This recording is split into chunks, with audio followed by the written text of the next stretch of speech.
ప్రేక్షకులకు నమస్కారం. నవంబర్ 12, 13 తేదీల్లో అంటే శనివారం, ఆదివారం ప్రముఖ stock market analyst GV Satyanarayana గారు stock market fundamentals and technicals మీద ఆన్లైన్ వెబినార్ కండక్ట్ చేయబోతున్నారు. దీనికి 3,000 రూపాయలు ఫీజు పే చేయవలసి ఉంటుంది. ఈ ఆన్లైన్ వెబినార్కి అటెండ్ అవ్వాలి అనుకున్న వాళ్ళకి తప్పనిసరిగా ల్యాప్టాప్ లేదా ఒక కంప్యూటర్ అవసరం ఉంటుంది. మరిన్ని వివరాల కొరకు ఈ కింద స్క్రోల్ అవుతున్న నంబర్కు కాల్ చేసి మీ రిజిస్ట్రేషన్స్ను పూర్తి చేసుకోగలరు.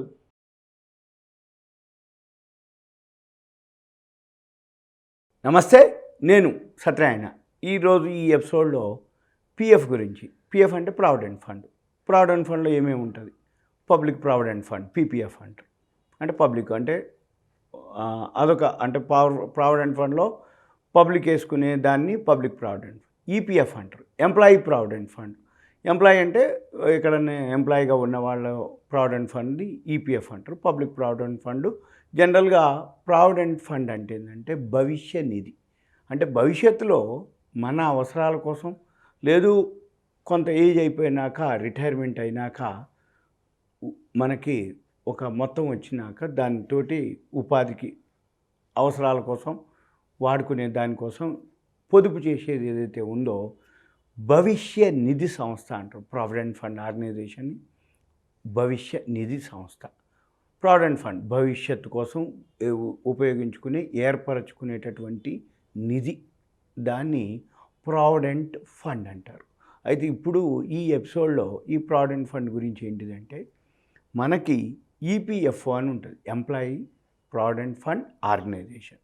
ఈ ఎంప్లాయీస్ ప్రావిడెంట్ ఫండ్ ఆర్గనైజేషన్ ఏదైతే ఉందో అది ఒక ఆర్గనైజేషన్ ఉంటుంది. అయిన తర్వాత నిన్న 31/10/2022 నాడు 232వ సమావేశం జరిగింది కార్మిక శాఖ మంత్రి ఆధ్వర్యంలో. ఈ కార్మిక శాఖ మంత్రి ఆధ్వర్యంలో సెంట్రల్ బోర్డ్ ఆఫ్ ట్రస్టీస్ వాళ్ళు ఒక నిర్ణయం చేయడం జరిగింది. దానికి ఆమోదం తెలపడం జరిగింది. అది 232వ సమావేశం నిన్న. ఆ సమావేశంలో ఏమిటి అంటే అంతకుముందు ఎవరైతే ఎంప్లాయీగా ఉన్నారో 6 నెలల లోపు కనుక ఏదైనా విత్డ్రా కావాలి అనుకుంటే ఆ అవకాశం లేదు.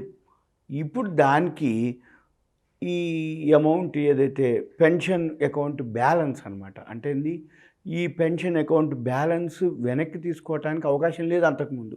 ఇప్పుడు ఈ 232వ సమావేశం అక్టోబర్ 31వ తారీఖు నాడు కార్మిక శాఖ మంత్రి ఆధ్వర్యంలో సెంట్రల్ బోర్డ్ ఆఫ్ ట్రస్టీస్ వాళ్ళు ఒక నిర్ణయం తీసుకోవడం జరిగింది. దానికి కార్మిక శాఖ మంత్రి వాళ్ళు ఓకే అని చెప్పడం జరిగింది. అంటే 6 నెలల్లోపు పెన్షన్ ఏదైతే అకౌంట్లో ఉందో బ్యాలెన్స్ని అది వెనక్కి తీసుకునే అవకాశం కల్పించారు. ఇది సింపుల్గా ప్రావిడెంట్ ఫండ్ యొక్క ఎవరైతే ఉన్నారో వాళ్ళకి ఒక ఇన్ఫర్మేషన్ కోసం ఇది.